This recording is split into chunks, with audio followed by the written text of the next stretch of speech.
बिल्कुल अगर शुद्ध हो, म्यूट कर लो विमला जी, तो उसके गहने नहीं बनाए जा सकते, उसमें कोई ना कोई खोट मिलाना पड़ता है, दूसरा पदार्थ मिलाना पड़ता है, तब जाकर के वो हार्ड बनता है, तब उसके गहने बनते हैं। और जो जितना सूक्ष्म बनाएंगे, सूक्ष्म भी तो गहने होते हैं, हार वगैरह, उसके अंदर कारीगरी बहुत होती है, तो उसको जरा और ज्यादा हार्ड बनाना पड़ता है, तभी वो सारा काम चलता है। तो यही जो है मिक्सिंग की जो बात है, मिलाना, आपस में मिलाना, इसी को पंचीकरण कहते हैं। इसी को 26वें श्लोक में बताया है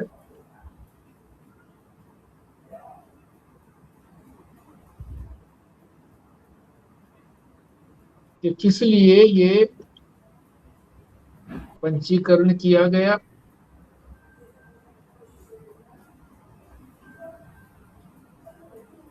और पंचीकरण करके जो स्थूल बने, वो क्या क्या चीज बने,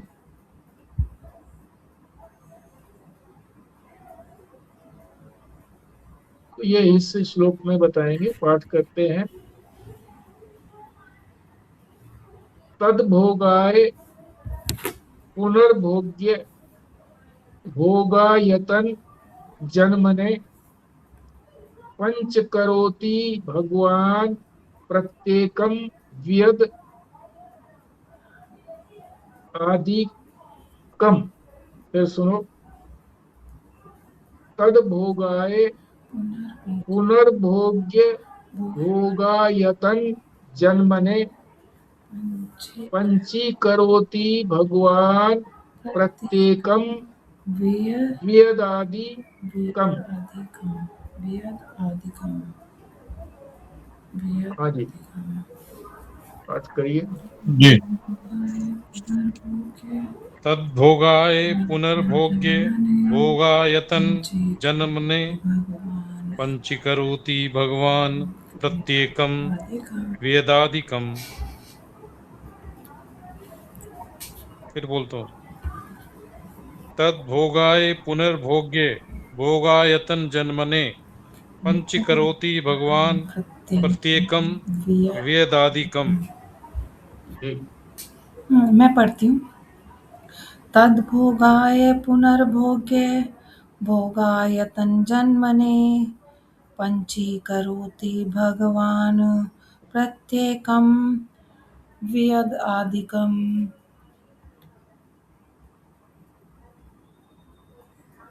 ठीक, आगे चलिए।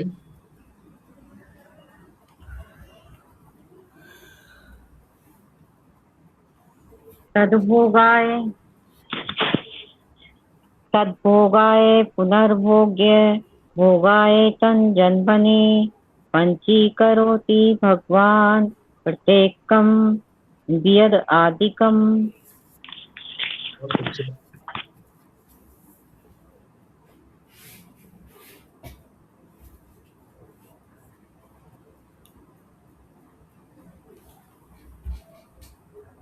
हाँ जी, खुराना जी। खुराना अंकल आपने 2 बार जॉइन कर लिया है।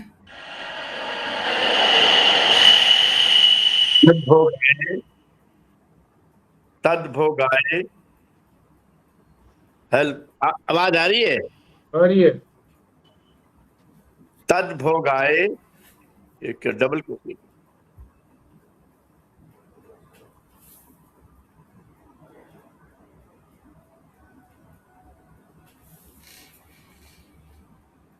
उनको पता नहीं है कि उन्होंने 2 बार जॉइन हो गए, अभी फिर से हो गया, वो जब तक पुराना हटेगा नहीं ना। अभी अभी दो आवाज आती, अब ठीक है। अभी भी दो आवाजें। अंकल आपने 2 बार जॉइन करा है, एक बार पूरा बाहर निकल जाओ, फिर दोबारा से जॉइन करना, सारी बंद कर दो जितनी है। अच्छा,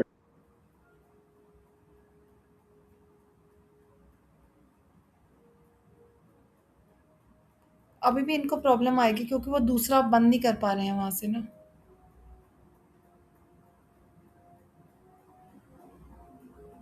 ठीक है। नहीं अभी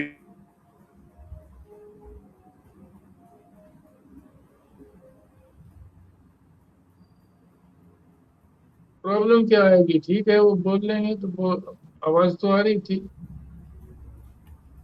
नहीं, उनको अपनी आवाज़ डबल आ रही होगी ना, इसलिए उनको परेशानी है बोलने में। अभी वो जॉइन करेंगे तो आप बोलना, कोई नहीं, वो नहीं बोलेंगे तो कोई दिक्कत नहीं है फिर, उनको सुनाई देता रहेगा। हाँ, तो ये अब कहाँ बोल पाएंगे? ठीक है, हम आगे शुरू करते हैं।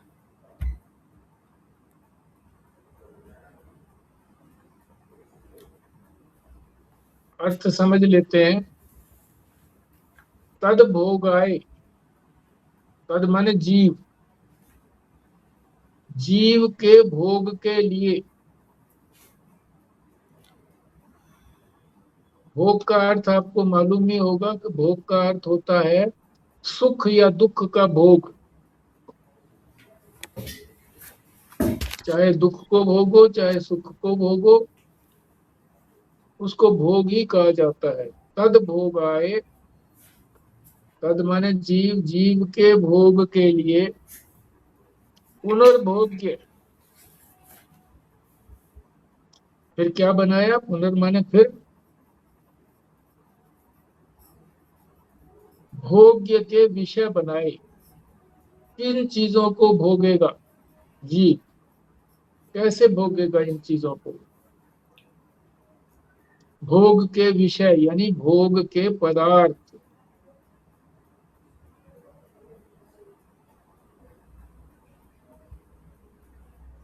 भोगायतन, भोग के योग्य शरीर। भोग के योग्य शरीर, जब शरीर होगा तभी तो भोग होगा, नहीं तो कैसे भोग होगा? शरीर का मतलब यहाँ स्थूल शरीर से ही है। जन्म ने उत्पन्न किया। फिर सुनो पहली पंक्ति का अर्थ। तद भोगाए, जीव के भोग के लिए। पुनर्भोग्य, और फिर उसके भोग के विषय बनाए।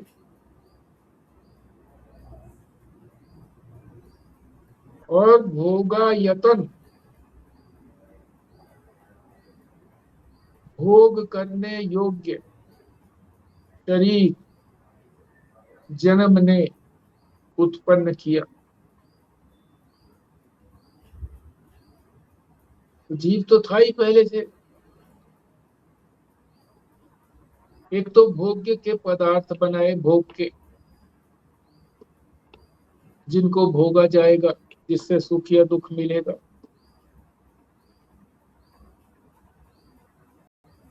दूसरा, कहाँ बैठ करके वो भोग किया जाएगा? वो शरीर बनाए। अब कैसे बनाए? पंचीकरोति,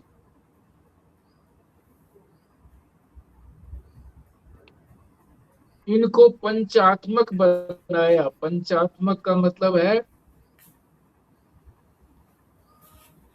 जो पांच महाभूत हैं, सूक्ष्म पंच महाभूत हैं,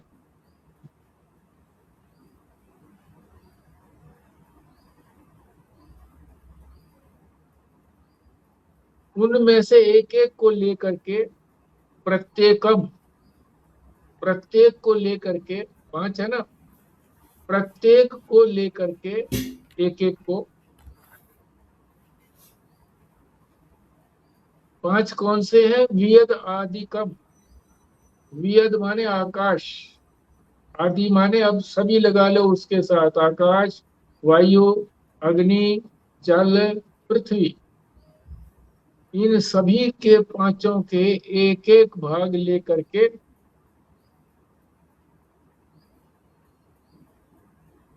सबको मिलाया, और उसको, इसी को पंचीकरण कहते हैं। किसने किया? ये भगवान ने किया, और किसी के बस की बात नहीं थी। ये इस 26वें श्लोक का अर्थ हो गया।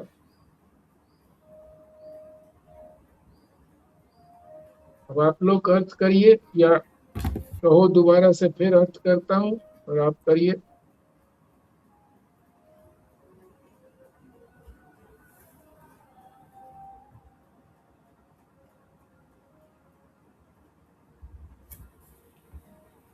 जीव के भोग के लिए हाँ जी।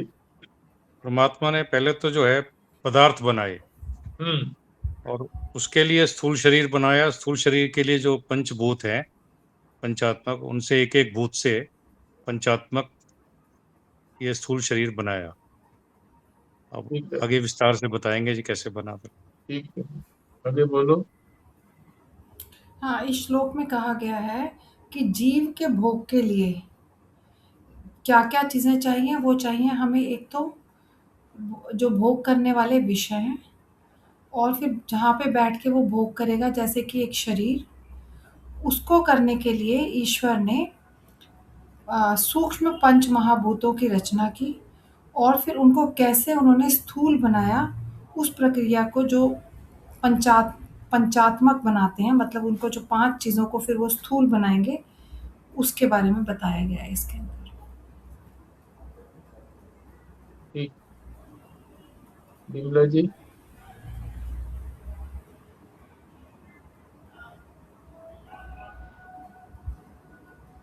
जीव के भोग के लिए भोग के विषय बनाए, भोग करने योग्य शरीर उत्पन्न किया, और 5 महाभूतों को बनाया, प्रत्येक को एक एक भाग लेकर सबको मिलाया, इसी को पंचीकृत किया कहते हैं। ठीक, ठीक है।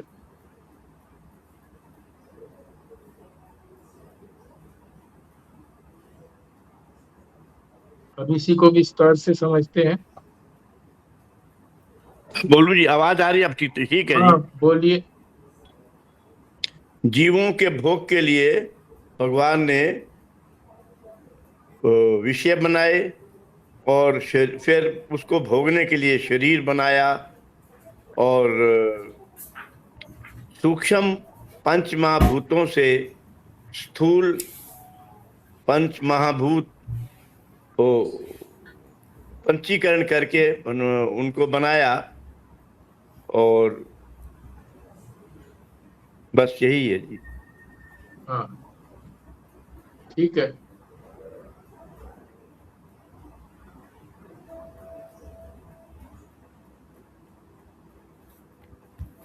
ये जो स्थूल सृष्टि की ना, स्थूल और सूक्ष्म का भी अर्थ समझ लो। सूक्ष्म जो है वो तो इंद्रियों का विषय नहीं है, किसी भी इंद्रिय से उसको नहीं जान सकते, ना आंख से, ना कान से, ना जिह्वा से, किसी से नहीं जान सकते। तो व्यवहार कैसे चलेगा? नहीं चलेगा। तो इसलिए उसको स्थूल बनाया। और स्थूल बनाना इसलिए भी जरूरी हो गया कि जो भोग्य पदार्थ हैं, जो भोग्य भोग के विषय हैं, पदार्थ हैं,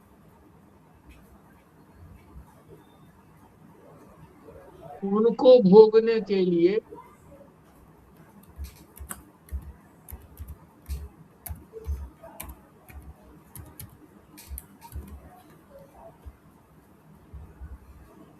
स्थूल स्थान ही चाहिए जहां पर बैठ करके इन भोगों को भोगा जाएगा, इन भोग्य पदार्थों को भोगा जाएगा। इसलिए स्थूल शरीर बनाया।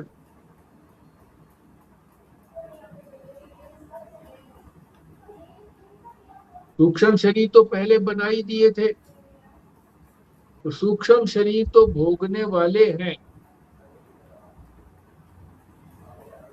उसी को जीव कह दिया है यहाँ पर, उसके भोग के लिए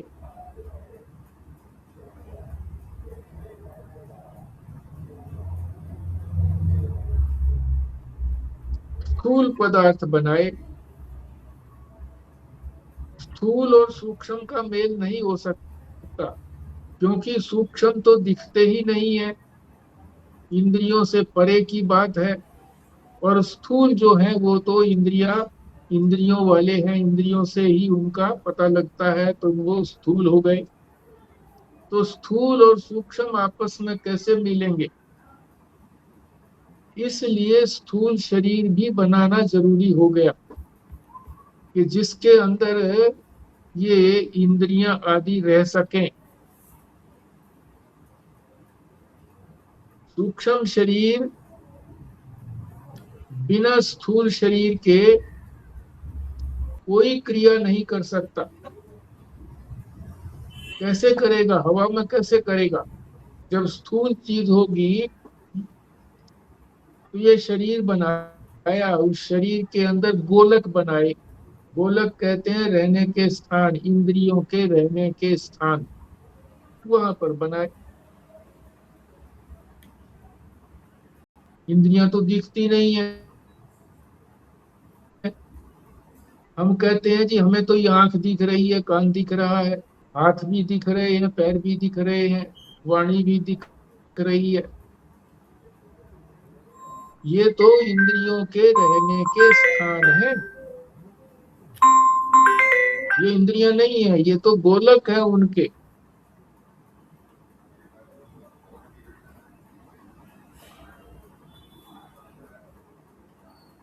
तो भोग के लिए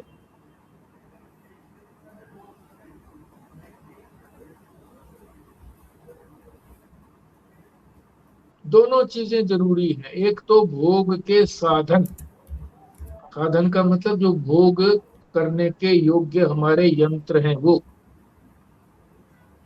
और एक जो चीज भोग के पदार्थ होते हैं उनको विषय कहते हैं, भोग के विषय।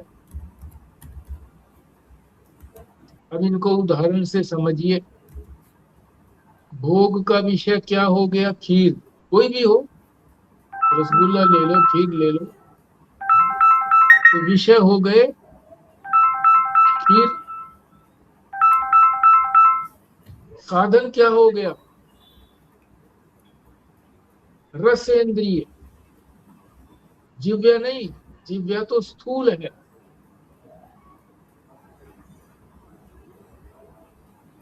मगर स्थूल की भी आवश्यकता है। ये स्थूल के ऊपर ही तो सूक्ष्म इंद्रियां रह सकती हैं, उसके सहारे ही तो रह सकती हैं सूक्ष्म इंद्रियां। रसना जो है ये इंद्रिय है, जीव जो है उसका गोलक है।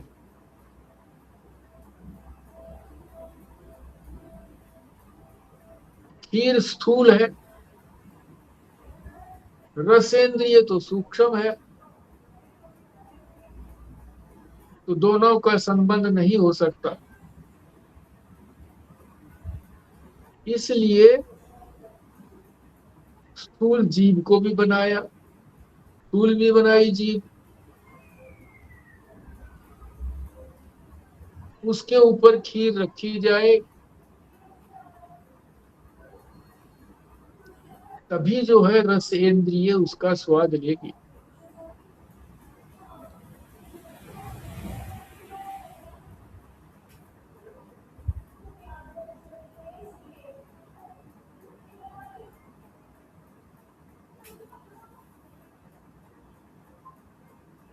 गोलक चाहिए,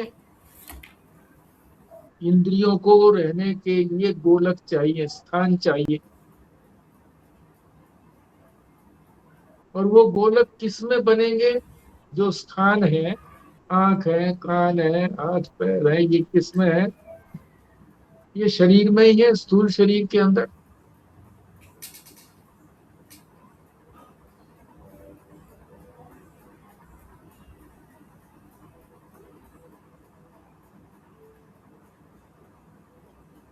तो खीर को तो कहा भोग्य पदार्थ, यानी भोग्य विषय। और कहा बैठ करके? शरीर के अंदर, उसको कहा भोगायतन। यहाँ पर आया ना श्लोक के अंदर, भोगायतन।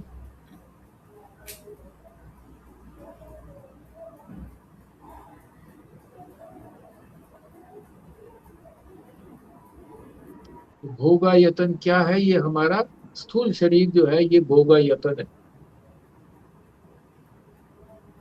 यहाँ बैठ करके ही इंद्रियां जो है वो भोग के योग्य होती हैं।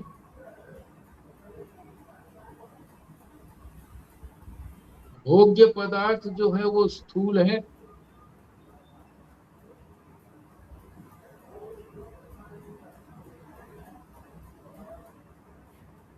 हमारे शरीरों के लिए भोग्य पदार्थ चाहिए, तो भोग्य पदार्थ भी जो है वो स्थूल है, और शरीर भी जो है वो भी स्थूल है। इसलिए हमारा उसके साथ तादात्म्य में संबंध है कि हम उसके साथ अपना एकता कर लेते हैं। दोनों चीजें अगर एक जैसी होंगी तो एकता कर लेते हैं। एक ही जाति की जो चीजें होती हैं वो आपस में उनकी एकता होती है। जैसे स्त्री जाति आपस में स्त्रियों से अधिक मिलती जुलती है। अंग्रेजी में कहते हैं birds of the same feather flock together. जिसके एक जैसे पंख होते हैं वो सभी इकट्ठे रहते हैं।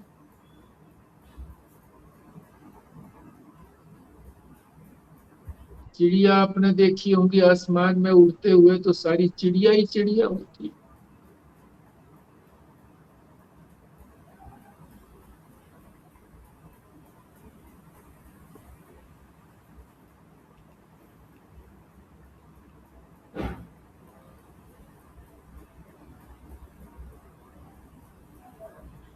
सूक्ष्म चीजों का सीधे जो है संबंध स्थूल के साथ नहीं हो सकता, इसलिए स्थूल शरीर की जरूरत पड़ी। और स्थूल शरीर की जरूरत पड़ी तो उसी के लिए पंचीकृत किया गया।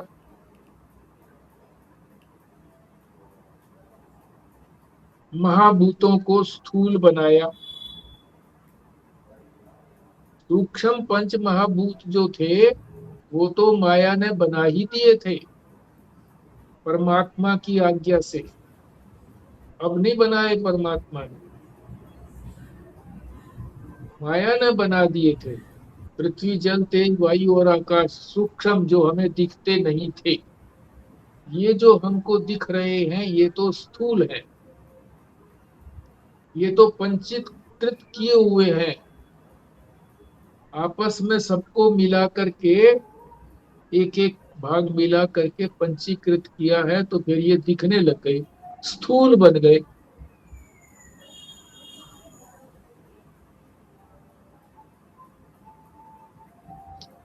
किसने बनाया ये स्थूल? भगवान ने बनाया। श्लोक में भी दे रखा है, भगवान पंचीकरोति भगवान प्रत्येकम वियद आदिकम। वियद माने आसमान यानी आकाश, आकाश आदि यानी आकाश, वायु, अग्नि, जल, पृथ्वी, इन सब के एक एक भाग लेकर के प्रत्येक के आपस में मिला करके इनको पंचीकृत किया गया।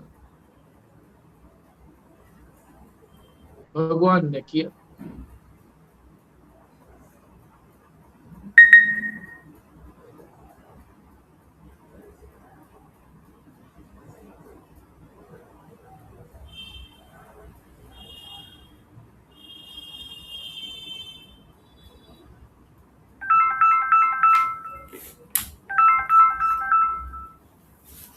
Hello hello. आगे कह रहे हैं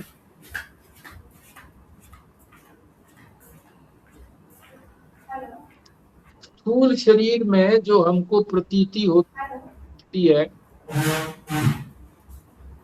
पहले वो सूक्ष्म शरीर में आती है, उसके बाद फिर स्थूल शरीर में आती है। तो पहले हम जो है ना सूक्ष्म शरीर में अभिमान करते हैं कि ये मैं हूं। सूक्ष्म शरीर क्या है? सारी इंद्रियां हो गई, अंतःकरण में मन आदि हो गया, मन बुद्धि।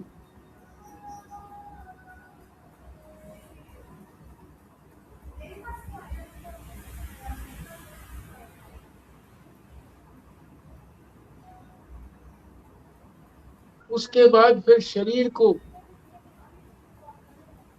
शरीर में मैं बुद्धि होती है, मैं नहीं होती, मेरा बुद्धि होती है शरीर के अंदर। इंद्रियों तक में तो, सूक्ष्म शरीर में तो मैं बुद्धि होती है, और जब शरीर के स्तर पर आ जाते हैं तो फिर मेरा बुद्धि हो जाती है।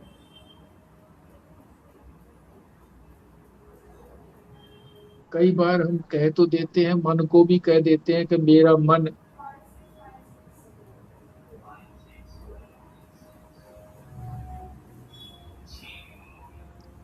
पर वो दिखता थोड़ा ही है मन में। जो अपने हाथ में बंधी हुई घड़ी होती है, जैसे वो दिखती है, ऐसे तो मन दिखता नहीं है।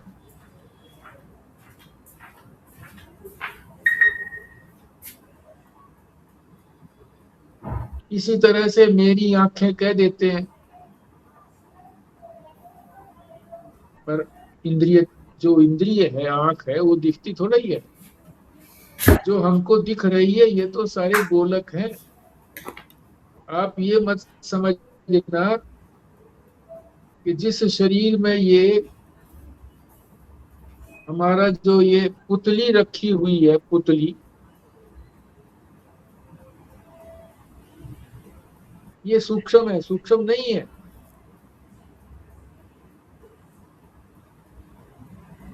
जिस खोखे में ये पुतली रखी है, पुतली भी स्थूल है, क्योंकि दिख रही है ना। आप कहोगे कि जो इसके अंदर चीज है जिसको हम नहीं देख सकते, आई का डॉक्टर जो है वो थैलेमोस्कोप से देखता है अंदर, इसके चैम्बर के अंदर देखता है, वो सूक्ष्म होगा। तो कह रहे नहीं, यंत्र से भी जो चीज देखी जाती है वो भी स्थूल ही है, सूक्ष्म नहीं है। क्योंकि सूक्ष्म तो नजर नहीं आती, देखती तो आंख ही है ना, यंत्र थोड़े देखता है। यंत्र उसको बड़ा करके दिखा देता है, इसलिए दिख जाती है। देखती तो आंख ही है, इंद्रिय ही देखती है।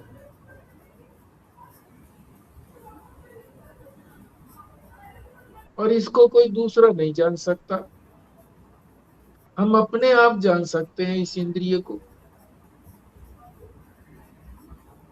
कैसे जी? दूसरा कैसे नहीं जान सकता? तो महाराज जी एक उदाहरण दिया करते हैं कि आई स्पेशलिस्ट के पास गए तो सामने एक वो अल्फाबेट का या ए आई ई का या 1 2 3 4 का इस तरह से वो कोई तख्ती सी लटका देते हैं दूर दूर में, और फिर कहते हैं देखो क्या दिखता है। तो कोई ये कह दे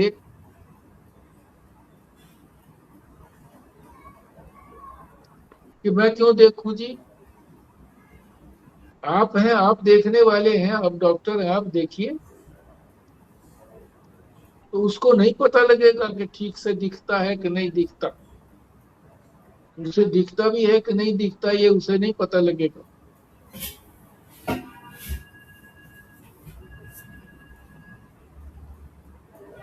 खुद पता लगेगा उसको, पेशेंट को, कि मुझे कुछ अच्छा दिखने लगा। जो आगे तख्ती टांगी है वो शीशा बदल बदल करके आंख के ऊपर जो चश्मे का खोल रखा हुआ होता है उसमें बदल बदल करके दिखाता है। वो अब दिखा ठीक, अब दिखा, अब पहले से अच्छा दिखा।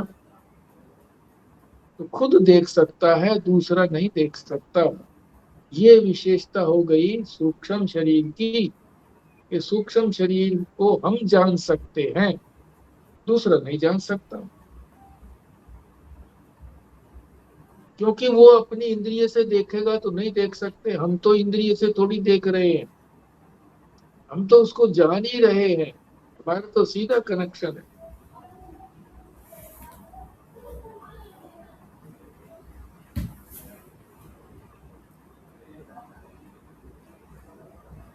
मेरे हाथ पैर आदि को देख करके दूसरे आदमी तो कह सकते हैं कि ये तो ठीक है, समूचा है, पर मुझे ही पता है कि मैं हाथ हिला सकता हूँ कि नहीं हिला सकता हूँ, हाथ से काम कर भी सकता हूँ कि नहीं, पैरों से चल भी सकता हूँ कि नहीं, मुझे मालूम है।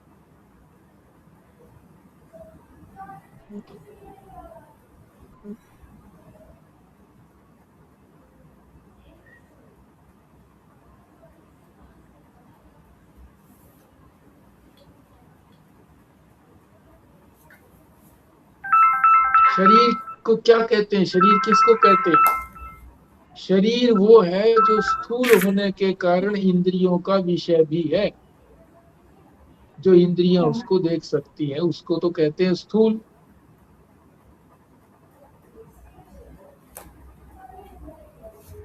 और जब उसके अंदर हमारा अभिमान होता है कि मैं हूं ये स्थूल शरीर,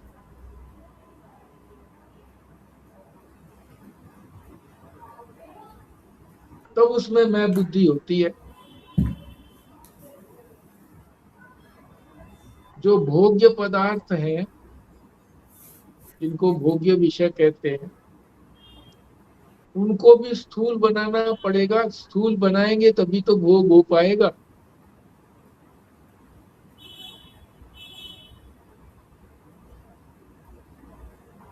बिना भोगायतन के, उसी को भोगायतन कहते हैं, जहां बैठ करके भोग होता है,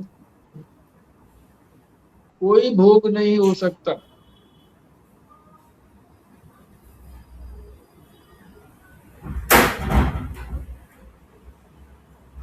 केवल भोग, सूक्ष्म शरीर भोग नहीं कर सकता,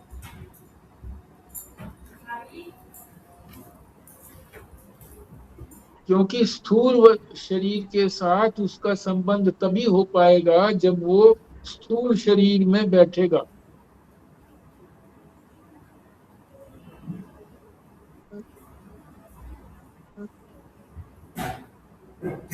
अब ये जो सारी बात बताई है,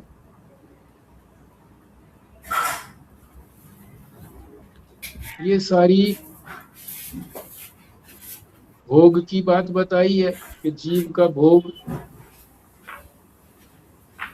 और जीव जो है वो कौन कौन से पदार्थों का, जिन पदार्थों का भोग करता है वो, और भोगायतन जहां बैठ करके भोग होता है वो, ये परमात्मा ने बनाए। क्यों बनाए? जब उसने सृष्टि बना दी तो भूखे थोड़ी मारना था उनको, उनके लिए भोग करने के लिए कुछ न कुछ बनाना था।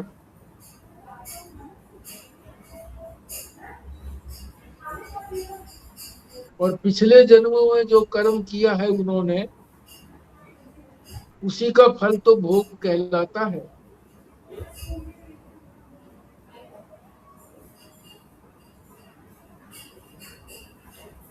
अब उसी कर्मों का जिक्र कर रहे हैं। भोग जो है, क्यों होता है भोग?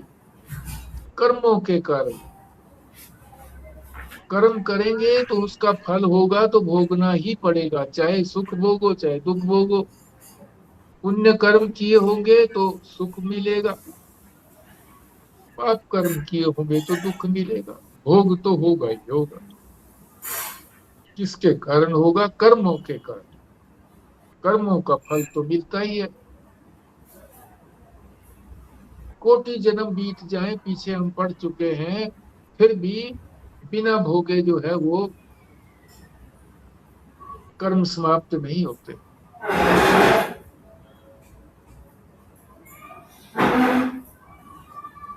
अब ये कर्मों को बता रहे हैं। कर्म कितने प्रकार के हैं? तो बताया 3 प्रकार के कर्म हैं। शारीरिक कर्म, जो हम शरीर से कर्म करते हैं, हाथ से कोई चीज हम बनाते हैं, पकड़ते हैं, कर्म करते हैं, क्रिया करते हैं।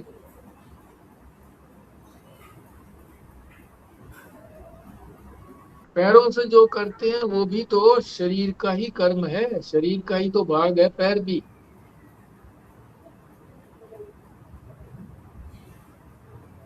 दूसरा है वाचिक कर्म। वाचिक का मतलब वाणी।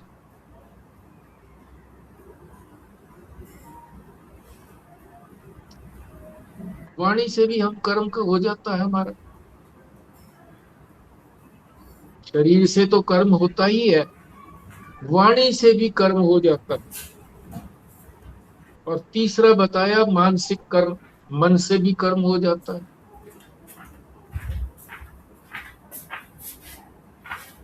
तो ये मनु महाराज जी ने 3 प्रकार के कर्म बताए।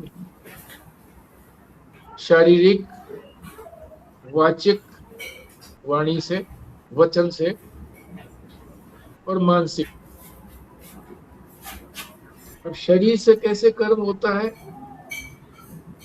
कोई वस्तु उठा करके, यानी तलवार उठाई और मार दी गर्दन पे,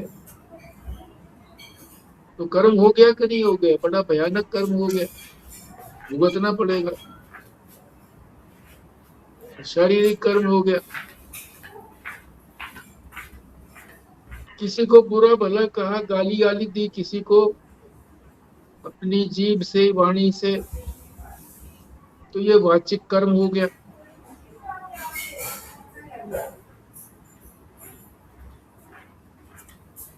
और हमने किसी का कुछ ना वाणी से किया कोई, और ना हमने शरीर से कोई कर्म किया किसी के प्रति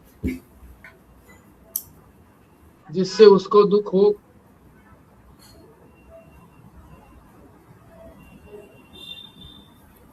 परंतु उसके लिए गलत सोच लिया हमने।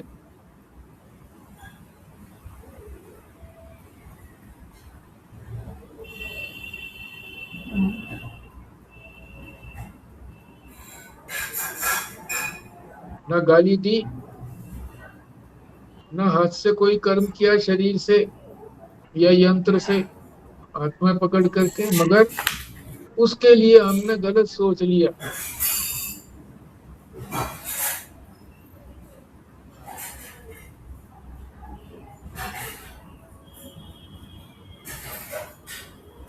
मन में क्या सोच लिया किसी व्यक्ति के लिए कि इसने मेरे लिए मेरा अनिष्ट किया, मेरी बहुत बहुत ढंग से बुराई की, वाणी से नहीं वैसे ही बुराई की, मेरा बुरा सोचा, उसने बुरा किया मेरे लिए।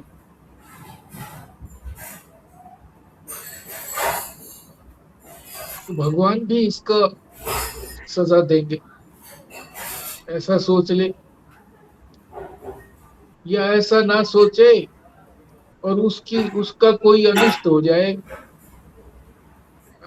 कोई भैंस मर जाए उसकी, या कोई और किसी की मृत्यु हो जाए, या कोई किसी बिजनेस का नुकसान हो जाए, तो मन में सोचे देखा परमात्मा ने बदला ले लिया, परमात्मा न्याय करता है, ऐसे सोच लिया। तो ये मन से सोचना है किसी का अहित मन से सोचना। किसी का अहित जो है वो वाणी से अहित करना, और किसी का जो है वो शरीर से अहित करना उसको।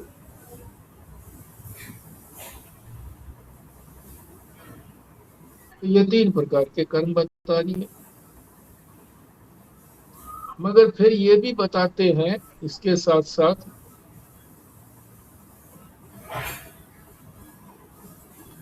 जब हम कोई शारीरिक कर्म करते हैं तो इंद्रियों के बिना कैसे हो जाएगा शारीरिक कर्म? हाथ को उठा करके तब मारेंगे किसी को, तभी तो कर्म होगा ना।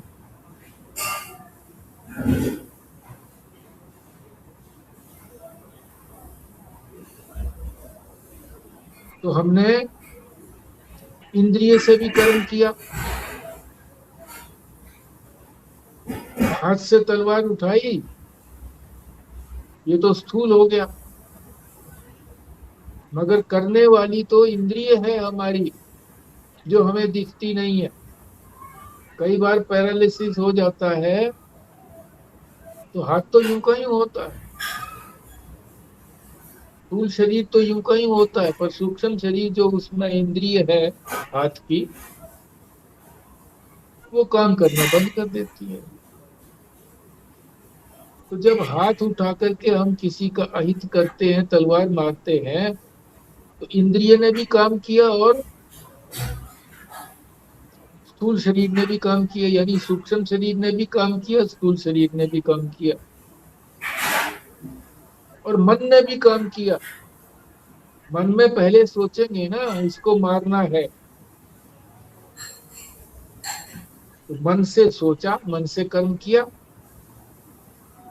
इंद्रिय से कर्म हुआ, और स्थूल शरीर से, तीनों से हुआ कर्म इकट्ठा। अलग अलग बोल तो दिया मगर इकट्ठा हुआ।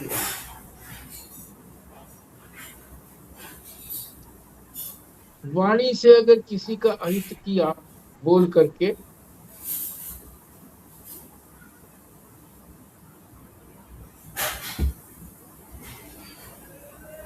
तो इसमें वाणी का भी प्रयोग हुआ और मन का भी प्रयोग हुआ। मन में आया ना कि किसी के लिए गलत बोलूं शब्द, मन में आया तभी तो वाणी से निकला। तो वाचिक कर्म के अंदर दोनों हुए, शारीरिक कर्म में तीनों हुए थे, शारीरिक कर्म, वाचिक कर्म और वाणी का कर्म, ये मन का कर्म। यह दो ही हुए, वाणी और मन।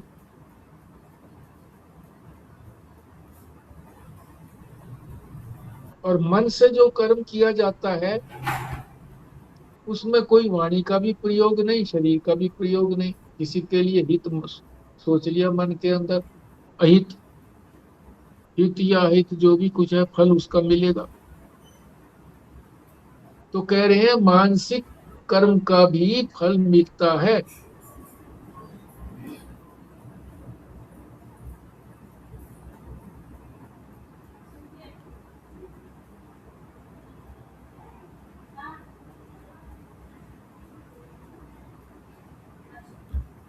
और स्वप्न के अंदर भी मानसिक कर्म का भोग होता है।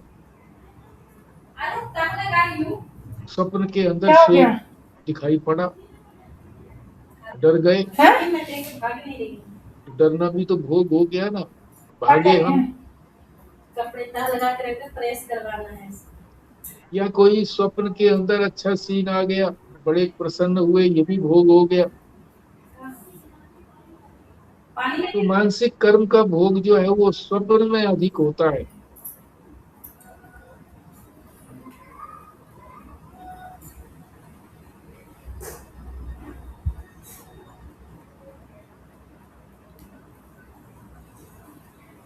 पर जागृत में कोई जो कर्म किया जाता है उस कर्म का फल जो है ना वो तो जागृत में ही मिलेगा, स्वप्न में नहीं मिलेगा।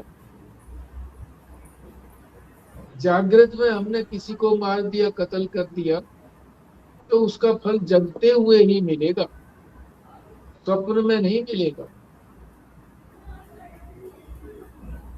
क्योंकि प्रधानता वहां पर स्थूल शरीर की है। स्वप्न में प्रधानता जो है वो सूक्ष्म शरीर की है। तो स्वप्न के अंदर जो सूक्ष्म शरीर के अंदर हमारे मन में जो अहित की बात आई, उसका भोग, अहित की या हित की, तो उसका भोग स्वप्न में हो जाता है। जागृत में जो कर्म किया गया है उसका फल तो जागृत में ही होगा, स्वप्न में नहीं होता।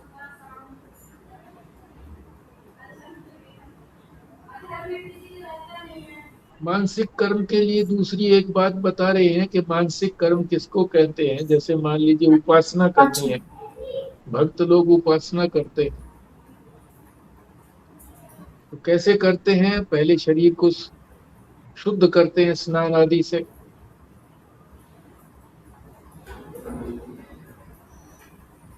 फिर आसन लगा करके बैठते हैं।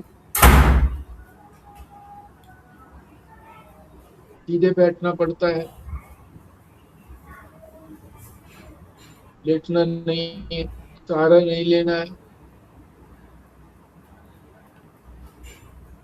इसलिए उपासना को कह तो देते हैं कि ये मानसिक कर्म है, पर ये अकेला मानसिक कर्म नहीं है, शारीरिक कर्म भी तो हो गया ना। उपासना करेंगे तो स्नान आदि करके ही तो उपासना होगी। आसन में बैठेंगे, सीधे बैठेंगे तो ही तो उपासना होगी। तो केवल मानसिक कर्म नहीं है, ये शारीरिक कर्म भी है साथ साथ।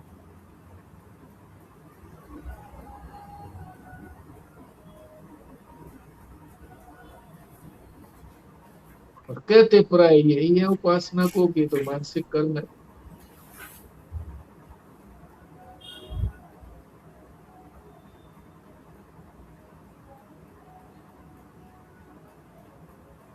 मानसिक कर्म के बारे में कहा गया है कि वे वो स्वप्न में फल देते हैं। कई बार जागृत में भी फल वो दे देते हैं। वो कैसे दे देते हैं जागृत में मानसिक कर्म? तो महाराज जी ने एक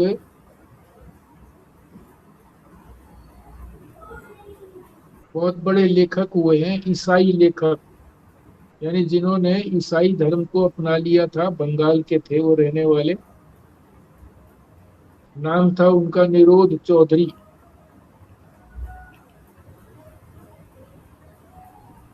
तो बहुत पहले की बात है, वो उनको एक बार अमृतसर में जाना हो गया। तो वहां जहां उनको ठहरा दिया गया था, ऊपर वाले कमरे के बरामदे में, कमरे में ठहरे थे, तो वहां बरामदा भी था आगे, बालकनी कहते हैं जिसको।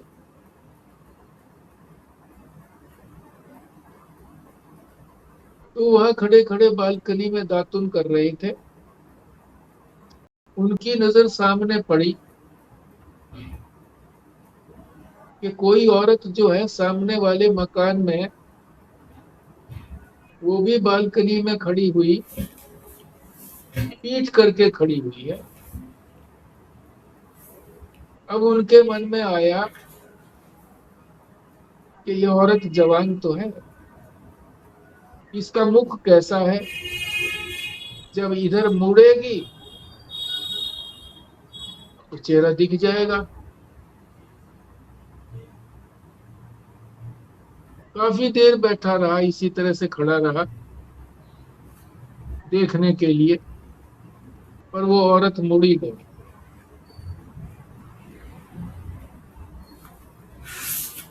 उस समय हवा चल रही थी। थोड़ी देर के बाद हवा चलनी बंद हो गई। तब उसने देखा कि जिसे वो औरत समझ रहा था, वहां पर केवल दो तार थे ऊपर नीचे, एक ऊपर तार था, एक नीचे तार था।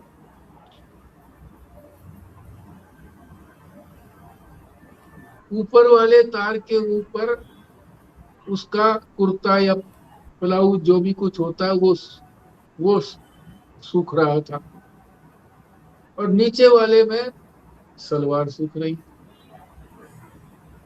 और हवा लगने के कारण उनमें हवा भर गई थी दोनों में, इसलिए वो ऐसा लग रहा था कि वो स्त्री खड़ी है पीठ किए हुए। घंटा भर इंतजार करता रहा। हवा जब रुकी तो पता लगा कि वो स्त्री नहीं थी, बल्कि दोनों ऊपर नीचे के कपड़े सूख रहे थे।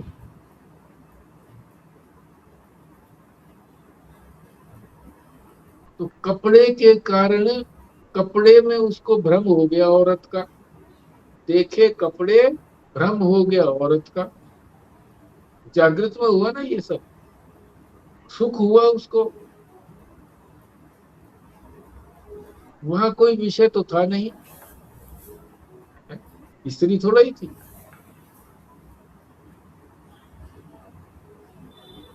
कपड़े में औरत का भ्रम हो गया, सुख हुआ। तो चाहे स्वप्न हो या जागृत हो, जहां कल्पना का विषय होता है तो वहां भी सुख दुख हो जाता है। ये भी मन का कर्म है, मानस कर्म है। कल्पना भी मानस से, मन से ही होती है ना, मानस कर्म है। सुख भी हो जाता है, दुख भी हो जाता है।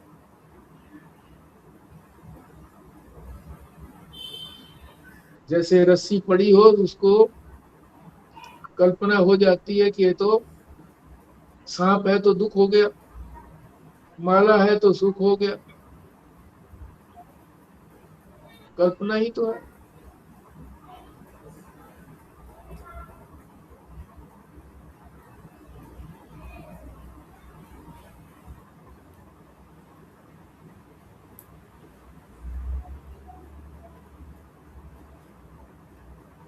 चलना तो और भी आगे चाहते थे हम ये।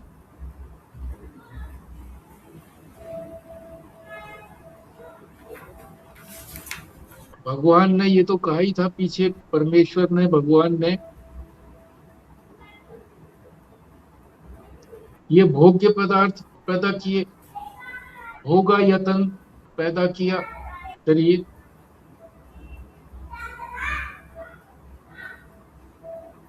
इसीलिए उनको भगवान कहा जाता है। भगवान का अर्थ क्या होता है? ऐश्वर्यमान। बड़ा सारा दे रखा है यहाँ पर। ऐश्वर्यस्य समग्रस्य धर्मस्य यशसः श्रियः ज्ञान वैराग्यम इत्येषां क्षणनाम भग इति रण। तो ये सारी शब्दावली जो दे रखी है, ये भगवान के लक्षण दे रखे हैं परमेश्वर के, कि जिस परमेश्वर ने ये सृष्टि की, उनका कितना बड़ा ऐश्वर्य है, कितना बड़ा यश है, कितना बड़ा धर्म है, कितना बड़ा ज्ञान है उनका, कितना वैराग्य है उनके अंदर, कितनी श्री है। श्री का मतलब संपत्ति। ये सारी चीजें भगवान में है, जिन्होंने इस सृष्टि को बनाया, सृष्टि के अंदर भोगा यतन बनाया और फिर भोग्य पदार्थ बनाए। तो उस भगवान का भी विशेष यहाँ पर वर्णन करेंगे, उसको हम कल करेंगे। तो ये पृष्ठ संख्या 65 के ऊपर जो पहला पैराग्राफ है ऊपर वाला, यहाँ तक हमने कर लिया है। उसके बाद जो परमात्मा की, भगवान की जो